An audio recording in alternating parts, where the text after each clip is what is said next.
Bismillahirrahmanirrahim. Assalamu alaikum. Welcome to my technical channel BAAB Learning Point. Dear students and viewers, मैं हूं मोहम्मद इरफान शाहिद और उम्मीद करता हूं आप सब खैरियत से होंगे। Dear viewers, आज हमारा इनपेज उर्दू का लेसन नंबर 11 है, जिसमें हम आपको मियारी कीबोर्ड में तब्दीली करने के बारे में सिखाएंगे। Dear students and viewers, इससे पहले हम लेसन नंबर 4 में आपको यूजर डिफाइंड कीबोर्ड बनाना सिखा चुके हैं। बहुत से स्टूडेंट्स और व्यूअर्स की रिक्वेस्ट पर आज की इस ट्यूटोरियल में हम आपको मियारी कीबोर्ड में तब्दीली करने के बारे में सिखाएंगे।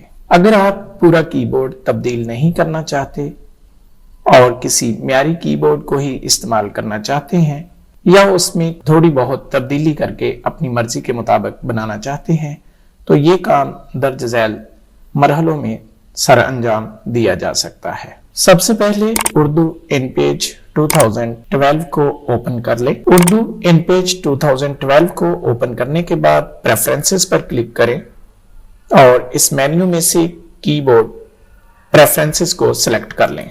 कीबोर्ड प्रेफरेंसेस को सिलेक्ट करने के बाद आपके सामने एक छोटी सी पॉपअप विंडो ओपन हो जाएगी।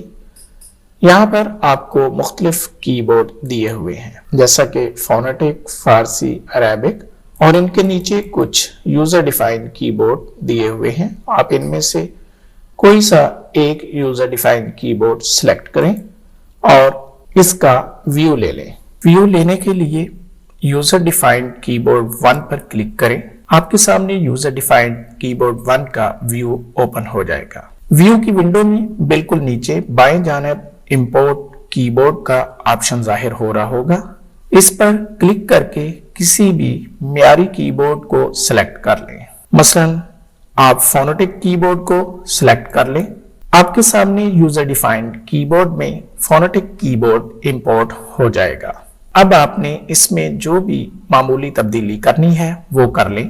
तरीकाकार वही है जो हमने आपको lesson number 4 how to create user defined keyboard में सिखाया था। यानी आप व्यू की विंडो के आधे निचले हिस्से में से किसी भी हरफ को उठाएं और ऊपर के आधे हिस्से में मौजूद इंग्लिश के किसी हरफ के बिलमुकाबल जाकर छोड़ दें। यानी अगर आप चाहते हैं कि कैपिटल ए के साथ मद ना लिखी जाए बल्कि उसकी जगह अलिफ मद आ लिखा जाए, तो आप यहां से अलिफ मद आ को उठाएं और कैपिटल ए पर ले जाकर छोड़ दें। डियर स्टूडेंट्स एंड व्यूअर्स, इसी तरीका से आपने जो हरफ वहां से चेंज किया है उसको यहां से सिलेक्ट करें और पहले हरफ की जगह पर ले जाकर उसको ड्रॉप कर दें। ऐसा करने से आपका तरतीब करदा कीबोर्ड मुरतब हो जाएगा। यानी आपने अपने मियारी कीबोर्ड में जो तब्दीली करना थी वो तब्दीली हो जाएगी। इसके बाद सेव के बटन पर क्लिक करके इस कीबोर्ड को सेव कर लें और सेव करने के बाद इसको क्लोज कर दें। ओके पर क्लिक करें और नया पेज लेकर उस पर लिखना शुरू कर दें।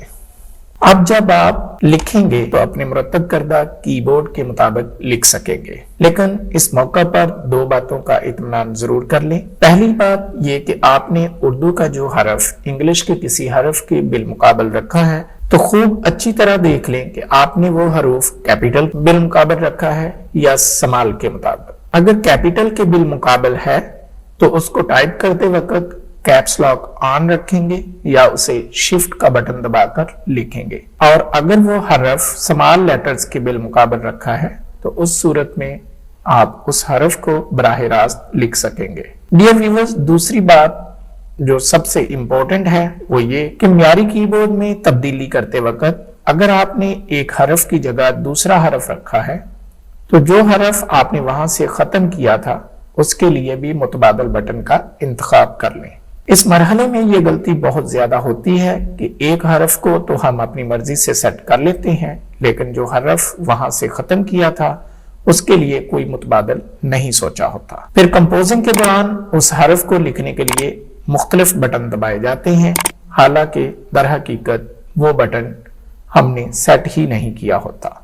ڈیئر اسٹوڈینٹس، امید کرتا ہوں آپ آج کے اس ٹیوٹوریل کو دیکھنے کے بعد اپنے معیاری کی بورڈ میں اپنی مرضی کے مطابق تبدیلی کر سکیں گے۔ اس کے ساتھ ہی مجھے اجازت دیجیے، ملتے ہیں نیکسٹ ٹیوٹوریل میں، تب تک کے لیے اللہ نگہبان۔